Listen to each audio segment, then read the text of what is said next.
AP ICET 2026 పరీక్షకు సంబంధించిన ముఖ్యమైన సమాచారం విడుదలైంది. ఏయూ ప్రాంగణం న్యూస్ టుడే. ఏపీ ఐసెట్ పరీక్షను మే 2వ తేదీన నిర్వహించనున్నట్లు సెట్ కన్వీనర్ ఆచార్య ఎం. శశి తెలిపారు. ఈ సంవత్సరం మొత్తం 26,300 మంది విద్యార్థులు దరఖాస్తు చేసుకున్నారని వెల్లడించారు.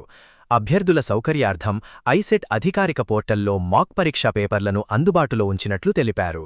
దీంతో విద్యార్థులు ముందుగానే ప్రాక్టీస్ చేసుకునే అవకాశం కల్పించారు. ఈ పరీక్షను 2 సెషన్లలో నిర్వహిస్తారు.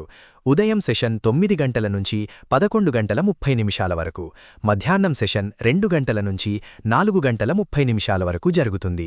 పరీక్షకు హాజరయ్యే అభ్యర్థులను ఉదయం సెషన్ కోసం 7 గంటల 30 నిమిషాల నుంచే, మధ్యాహ్నం సెషన్ కోసం మధ్యాహ్నం 1 నుంచి పరీక్షా కేంద్రాల్లోకి అనుమతిస్తారు. విద్యార్థులు సమయానికి ముందుగానే కేంద్రానికి చేరుకుని అవసరమైన పత్రాలతో సిద్ధంగా ఉండాలని సూచించారు.